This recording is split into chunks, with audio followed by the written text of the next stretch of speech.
All right, guys. So as you know, Trump said something the other day, which everybody was like, well, what the fuck is this? Where's this coming from? After you had all these, mass deportation raids, ICE raiding elementary schools and Home Depots and stuff like that, that led to a massive protest backlash. Then Trump cracked down and federalized the California National Guard and sent in the Marines, and everything escalated. But weirdly, he released a statement that was along the lines of, I'm hearing that when it comes to hotels, when it comes to the service sector, that there's a lot of good workers who are being sent out, and we don't think that's fair. They're hard jobs to replace, and people can't replace them. So maybe we'll be a little more kind on that. Maybe some changes will come. And everybody looked at that like, well, what the fuck?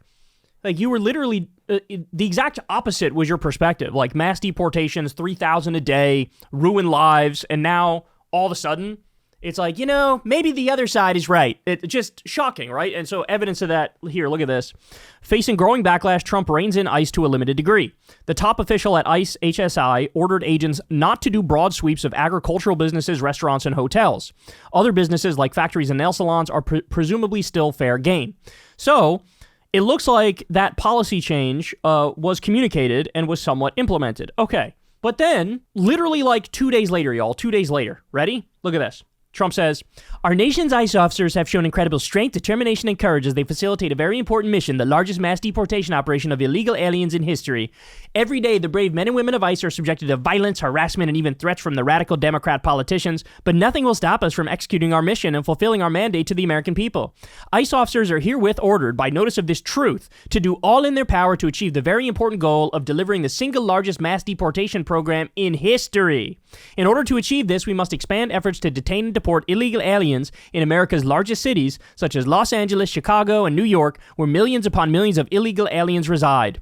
These and other such cities are the core of the Democrat power center, where they use illegal aliens to expand their voter base, lie, cheat in elections, lie, and grow the welfare state, lie, robbing good-paying jobs and benefits from hardworking American citizens. All right, let me pause there. He was literally just saying in his previous comment, oh, these are jobs that can't be filled. And you have people who've been here for 10 years and they're working in the hotel industry, and a lot of good people are losing good workers.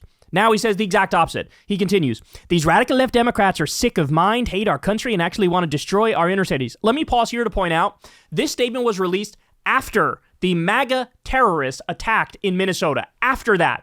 And this is what he says after that. And they are doing a good job of it. There's something wrong with them. That is why they believe in open borders, transgender for everybody. Transgender for everybody? What the fuck? And men playing in women's sports. And that is why I want ICE, Border Patrol, and our great and patriotic law enforcement officers to focus on our crime-ridden and deadly inner cities and those places where sanctuary cities play such a big role. You don't hear about sanctuary cities in our heartland.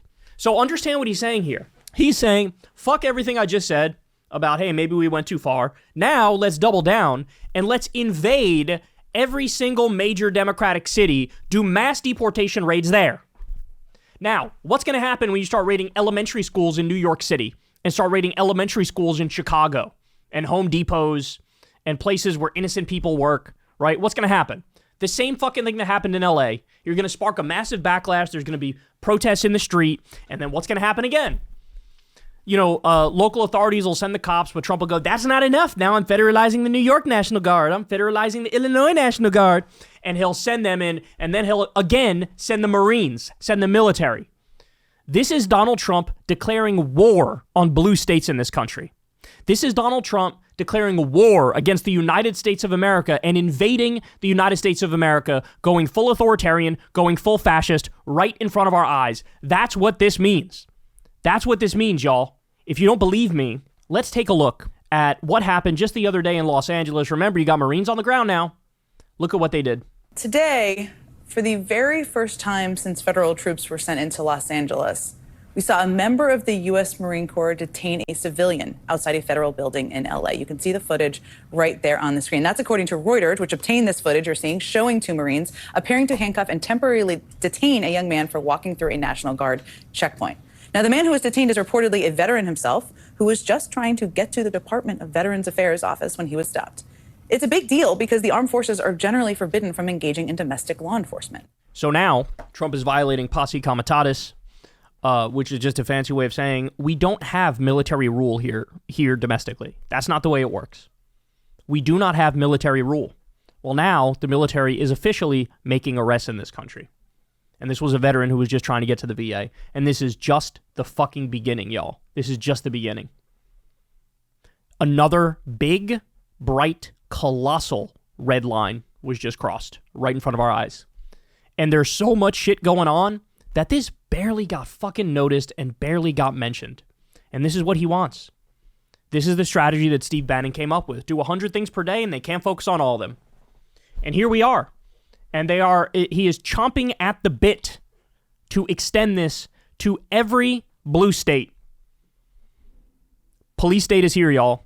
By the way, I couldn't get out of this segment without pointing this out. Trump Organization keeps bringing in foreign workers to staff its clubs and winery. My guess is why Trump initially backed off a little bit from the mass deportations is because he got a call from Steve Wynn or some other billionaire asshole who was like, hey man, you're fucking with my businesses here. I'm sure they buttered him up a little bit first. Oh, you're doing a great job, sir. We really support MAGA, make America great again. But by the way, I got some great workers who you just deported, and that's not cool.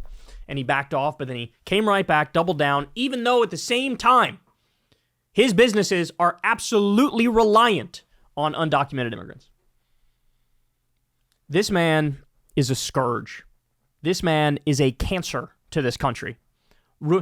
Guys, it hasn't even been half a fucking year yet. And look at the giant shitstorm that we have. And it's only going to get worse. I wish that wasn't the case, but it is. Hey, y'all, do me a favor and like and subscribe. It helps out big time in the algorithm. Click the bell as well for notifications when videos drop. And watch that video on screen right now. You know you want to.